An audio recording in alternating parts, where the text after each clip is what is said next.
right now on 5 on your side at 10. From homelessness to hope. This car is a gift. You guys aren't giving anything for it, okay? So this is for you guys to keep. A mother and daughter are getting a fresh start after losing their home. Then perseverance. It's been very tough, but it's been incredibly rewarding. How one woman, permanently scarred while getting dragged by a car, is pushing forward even after facing legal hurdles. I'm seeing progress. But first, cold right now, but it's going to get colder over the next few days. Even as we track snow later on tonight, we're talking about significant Arctic air, what this means for us the next few days as we issue weather impact alert days. thanks for joining us for 5 on your side at 10. I'm Robert Townsend. We are prepping for some weather impact alert days coming soon. Today was the last day above freezing for about a week. And right now, if you take a look outside, you'll see the rain has stopped, but flurries are possible over the next few hours. Let's get right over to meteorologist Gary Frank with the latest. Yeah, good evening. As you can see, the streets still liquid as this camera shows that. And that's what we're going to continue to see for the next hour or two before things start to fall below freezing. You'll notice that wall of rain has finally pushed out, and we've got areas off to the east or off to the west now with some snow. Now you'll notice that also just a little bit of a mix here and there, depends on where the temperatures are, but off to our southwest, that's where we're starting to see this band of snow that's going to impact us after midnight. You'll notice it's light, it's quick moving. I think it's good enough for a half an inch or less in many cases, but really regardless, temperatures have fallen considerably. They're in the upper 20s now, mid 30s, and then eventually still no 40s like where it was earlier. That cold air is starting to sink in now as we head below freezing. Now I can see the arc, so the visibility is improved as a result of that colder air. It's still 33, and we're reporting that there is a little bit of a mix at the airport with the north breeze at 13 miles an hour. It's cold outside. That wind is starting to bite as well. And even as we head into the overnight hours and that precipitation ends, it will feel much colder tomorrow. My main story for the next few days is the fact that that rain changes to snow overnight briefly. But we have really cold air that's settling in, and we've got even more snow. And yes, there's no doubt it's snow, but it's just how much and how cold it's going to get. And that's what we'll discuss as we track that cold air and have updates on our weather impact alert days starting Tuesday. Your weather impact forecast, of course, is always available on air, online, and on the 5+ app. And if you text weather to 314-425-5355, we'll send you a link directly to your phone. Tonight, we're hearing from the woman dragged beneath a car in the Grove almost a year ago. Now, this comes after St. Louis County prosecutors dropped the charges against the man she says left her bleeding in the street. New tonight, Annie Krall spoke with the 23-year-old finding inspiration on the ski slopes. Shocking. There's a lot of confusion. That's how Nottingham, England native Ellie Bentley feels after the St. Louis Circuit Attorney's Office dropped the charges against Deontay Taylor. The man originally charged last year with leaving the scene of an injury accident in the Grove. Bentley says she was shielding herself from a shooting on February 25th behind a car. Police say Taylor was driving. But to just drop the charges, it just seems a little bit of a slap in the face to Ellie that, hey, we're not even going to try here. In a statement, St. Louis prosecutors say they didn't have enough evidence to prove the driver knowingly drove away from the accident. But that's not all that's changed in the last year since Bentley was dragged several blocks near Manchester and South Taylor Avenues.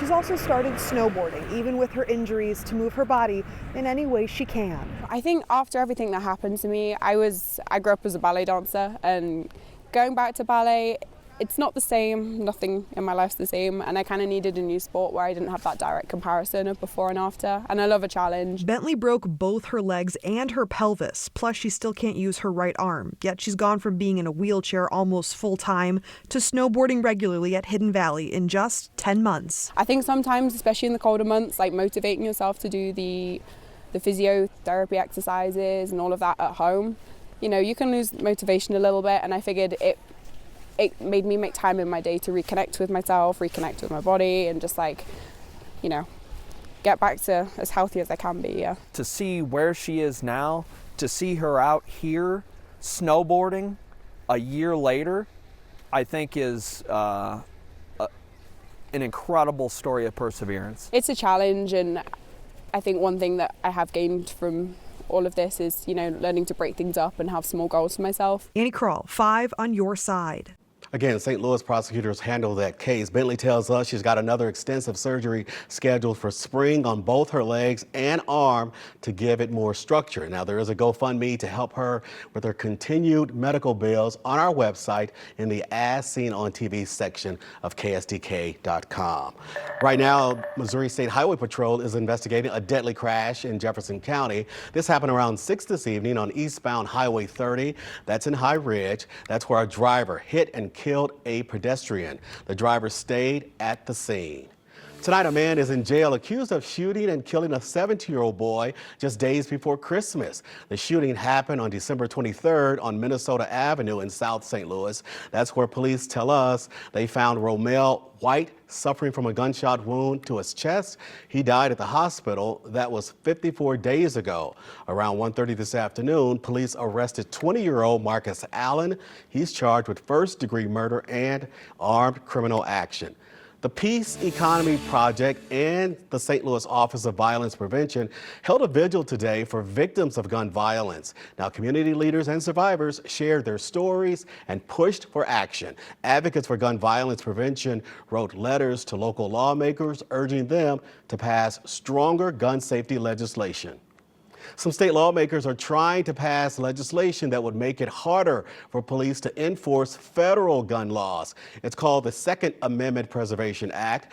That became law back in 2021, but a federal court said it was unconstitutional. Republican Representative Bill Hardwick is sponsoring the act, trying to push for a comeback. Now, Hardwick says he's written around what the court deemed unconstitutional and that his intention for the bill is to prevent government overreach. But there's still some pushback from Democratic leaders and law enforcement saying the measure will make streets less safe. Basically handcuffing local law enforcement. So why are we coming in and telling them they cannot? We're actually taking away the freedom of counties and states in Missouri. This type of legislation will hamper and create major obstacles for our officers and our deputies throughout the state to go and catch these bad guys. Current law allows law enforcement agencies to decide whether they want federal assistance. Bellefontaine Neighbors in North St. Louis County has a new mayor. Less than 2 hours ago, 5-year side spoke with James Thomas Sr., who confirmed he has been appointed to the position. Now, the former mayor, Dinah Tatman, resigned from her position on Thursday after trying to pull back her resignation at last Saturday's Board of Aldermen meeting. Tonight, a family in Arnold can sleep a little safer. That's after their community stepped up to help. For the last 3 years, Deborah Markle and her daughter, Katie, were living inside their Hyundai. Just a few days ago, their only shelter broke down at Quick Trip off Jeffco Boulevard in the brutal cold. Now, Arnold police officer Kevin Wilson spotted it on his way in for coffee, stepped in and made calls, getting the car repaired. And the family listened to this in a hotel. He also called a local car dealership that ended up donating one to the mother and daughter. I really believe that this was divine intervention. I had looked at a vehicle a couple of days or a week prior to Kevin's phone call. So right away the light went on. Me being able to call people and just say, hey, I'm shooting for the stars and I need some help. They were more than gracious. That's a nice gesture. Katie is now able to travel to work. The family is still staying in a hotel for now, but the Arnold Police Department has connected the family to social services to help them find permanent housing soon. Coming up, competition got spicy down in Soulard. The judges are always looking for the best bite they've had all day. A taste of Mardi Gras at today's Cajun cook-off. Coast-to-coast storms, scenes from the destruction as Mother Nature pummels the U.S. with heavy rain, flooding, and snow. While we're getting a little bit of a light dose of snow into the overnight hours, it's Tuesday that's more significant snow. You'll add it to the cold. We have 3 separate weather impact alert days. What we can expect for those days and when we're going to see a break from this significant cold air. We are in the middle of some early and month-long Mardi Gras celebrations in St. Louis, and today's festivities included a Cajun cook-off at Soulard Market Park. Now, local chefs squared off with some Cajun classics, from po' boys and jambalaya to cornbread and ribs. One cook says he loves doing this every year. Well, it's a celebration of Cajun food and culture, and I got to represent our sister city of New Orleans, just down the river, and I just love the food. And those Mardi Gras celebrations are going on for the rest of the month. Next Saturday, there's going to be a 5K run for beads and, of course, the annual Taste of Soulard Festival. The city's Mardi Gras parade kicks off on March 1st. Of course, those are always big turnout events. And here's a blast from the past. The Totally Rad Vintage Fest kicked off this morning. Local vintage vendors and enthusiasts packed into the Gateway Convention Center for a throwback to the 80s, 90s, and Y2K era.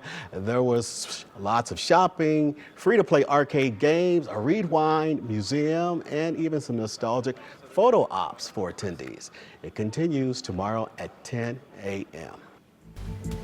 We continue to track snow off to our west, and this is just the leading edge. It's not significant, but the next significant storm, Tuesday. That's our first weather impact alert day. We'll track snowfall and how cold it's going to be. 3 more Israeli men were released today as part of the Israel-Hamas ceasefire deal.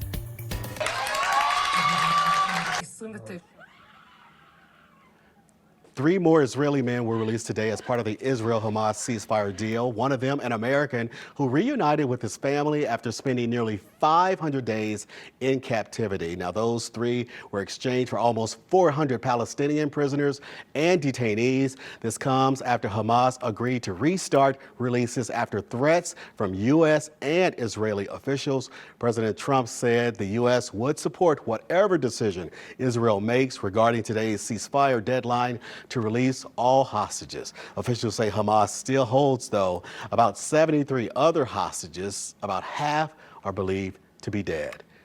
Wicked weather right now is pummeling communities coast to coast, triggering floods, tornadoes, and snow this weekend. Millions of people are under threat of severe weather during a busy holiday weekend. Here's Jen Sullivan.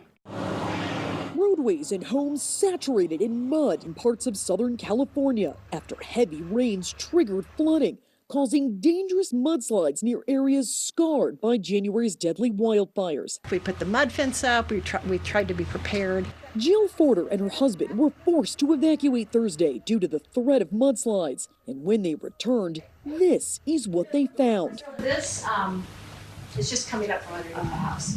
In Malibu, this LA Fire Department car ended up in the ocean after being pushed off the road by runoff mud and rocks. The LAFD member was able to get out of his car to safety just in time with minor injuries. There was just really nowhere for that mud to go except over that K-rail, and came out with such force that it took that SUV. The storm system that brought flooding and even a tornado to California now shifting east, bringing severe weather to the deep south and snow and ice in the Midwest and Northeast. This video taken of a rushing water inside a cave that attracts tourists in Bowling Green, Kentucky. Cars underwater in some areas. Kentucky under a state of emergency as heavy rain continues to fall. We could have flooded basements that affect people. These photos showing already flooded streets in Clarksville, Tennessee. One car underwater. The northwestern part of the state under a rare level 4 of 4 high risk for life-threatening flooding Saturday. Winter advisories stretching across the Northeast. Some airlines already warning passengers to expect delays. I'm Jen Sullivan reporting.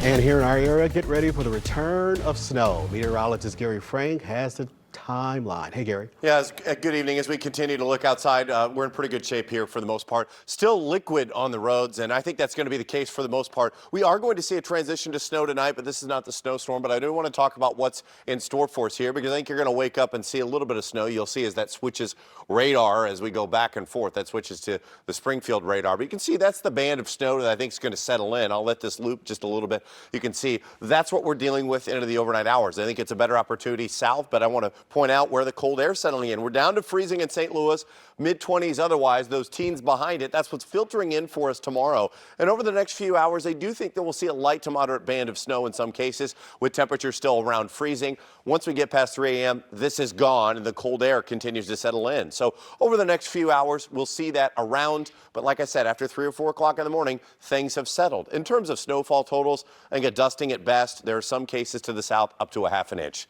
Still, it's kind of what we talked about at 5 and 6, but still behind that, much colder air. You'll see that. Look, it's almost 40 below, and and well to the north, right? But that's where the stuff's coming from. And as I scan this over the next few days, I talked about departure from average. One thing to keep in mind, our average highs this time of the year, about 45 to 47 degrees. As we go throughout the next few days, watch how far below we are. And I mean, you're talking about temperatures that are well below zero in some cases. So that's the weather impact alert for nothing else, the cold, right? Bitterly cold temperatures starting on Tuesday. And I think you're going to see some snow on Tuesday as well. Prepare the pipes. This is a matter of where we drip the pipes, things like that, because we are going to deal with some snow. Now, I think there's one early burst on Monday that is lighter and maybe up to an inch in some cases, but it's Monday night into Tuesday that we'll start to see this system develop off to our west and southwest. And what it does, and some of the recent trends suggest that the bulk of the heavy snow looks to be to the south. You can see where those darker shades are. However, we'll be on the northern fringe of that, and it's all snow, and it's going to be for a long enough time that with this dry, cold air, you're going to consistently see some pretty high snowfall ratios, which means an inch of liquid precipitation will garner far more snow than it would as we're closer to the freezing mark. And as you can see, we're nowhere close to the freezing mark. You see that over the next several hours. Temperatures 0 or below 0. Look at these numbers on Thursday morning. 10 to 15 below. It's going to be cold throughout the region. So for our next few days, we'll start off tomorrow with really, for the most part, I think, quiet conditions here, but late snow for President's Day, and then Tuesday, Wednesday, Thursday, weather impact alert days. As it is very cold, we'll struggle to get to even 15 degrees with temperatures starting off in the single digits. After that, we try to rebound, and if you go to 5+, I got a 10-day forecast on there that's better than this one. At least the other 3 days, but those are very cold, and we're going to be, I would say, digging out from snow, but this is going to be kind of the snow you can use a leaf blower on. It's going to be blowing around quite a bit. Thanks a lot, Gary. I appreciate it. Frank Cusimano is coming up next. Would tell us what's happening in sports. What a day in sports. Mizzou looking majestic. Illinois tangling with Michigan State. USA versus Canada in hockey, and we're going to Jupiter for some spring training news.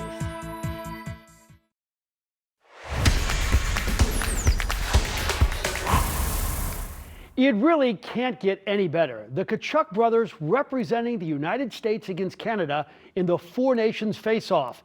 And the other night, when the fans in Canada booed our national anthem, Matthew Tkachuk said, quote, "I didn't like it, and that's all I got," end quote. As soon as the puck was dropped, Matthew dropped his gloves and went at it with Brandon Hagel. A second later, Brady was body slamming Sam Bennett. And make it 3 fights in 9 seconds as Colton Parayko was throwing punches at JT Miller. Let's pick it up in the second period, 1-1 game, and Dylan Larkin for USA will beat Jordan Binnington for the goal. USA wins it 3-1. They will go to the championship game for sure on Thursday. You would need more than Superman's X-ray vision to find a flaw with the Mizzou basketball Tigers. They are really good. I mean, Georgia may be an NCAA tourney team, and Mizzou mauled them in Athens. Comeback coach of the decade, Dennis Gates, 0-19 in the SEC last season, and now 19-6 this season. Mizzou went on a 15-0 run in the second half. Tamar Bates with a macho facial dunk. Mizzou outscored Georgia a staggering 18-2 on points off turnovers. Anthony Robinson, 15 points, 5 rebounds, 7 assists. And how about Tony Perkins? Will finish with feeling. Mizzou wins it, 87-74. Man, are they having fun. Go and give some love to your teammates right there then for me. Yes, sir. Hey, they said give y'all boys some love. Hey, let me get that car. Hey, family, 3, that car, 6, 1, 2, 3. Family, 1, 6. There we go. I was about to say. All right, Illinois led 11th ranked Michigan State by 14 at one time tonight, but this dunk by Carson Cooper put the Spartans up 6. And then they do what they do best, pound the glass. Jackson Kohler, bucket, and one right there. And not only was this a 79-65 win for Sparty, but it was victory number 354 for Tom Izzo in the Big Ten, passing the all-time record by Bob Knight. And congrats to the SIU Edwardsville Cougars. Today they beat Tennessee State 84-72. It clinches their first ever winning season in the OVC. Taking flight. Card Spring Training, sponsored by Woods Basement Systems. So tomorrow should be a big day in Jupiter, as the most talked about Cardinal, Nolan Arenado, is scheduled to report to camp. It's so wild. To save money and to go younger, they spent the offseason trying to trade him, and they could not. They will be younger at catcher, though. Corey Miller has more from Jupiter. One of the first men in and last to leave every day so far for the Cardinals at spring training is catcher Ivan Herrera. With Wilson Contreras moving to first base permanently, there's a spot open behind the plate, and Herrera is intent on seizing the opportunity. A lot of people tell me like if I feel pressure, but honestly I don't. I really believe in the preparation I had this year and the past years, man. I sacrificed a lot of things to be here, and you know, I 100% believe in that. So the opportunity is just gonna come, and you know, I heard this from the coach, that one of the first coaches I have, like, whenever you meet the preparation with the opportunity, it's the best time possible, you know. And you know, just trying to, like I say, improve in every aspect of the game. And Herrera is leaving no stone unturned in his preparation. He told me this offseason he even did pitching-specific drills to help improve his arm. Reporting from spring training, I'm Corey Miller, 5 on Your Side Sports. How about this gig young Corey has? I mean, the other day I saw him packing. He wasn't even putting in a reporter's notebook, but he was packing Coppertone, because it's going to be 85 degrees tomorrow. Yeah, I'm jealous. I want to be there. Yes, he's got the life. Last February when he left, it was warmer here. That's true. So this year it's not great, and it's really, I mean, he's settled in, he's picked it well. I think he actually talked to me, Frank. He asked me, I didn't tell you about this, but he asked me which days to leave, and I said, Tuesday through Thursday are likely to be weather impact alert days. And I said, make sure Frank has to work Saturday night. Gary has a final look at our weather real quick. That was it right there. That was it? That was it. We'll take that. Hey, listen, thanks for joining us. Saturday Night Live is coming your way next.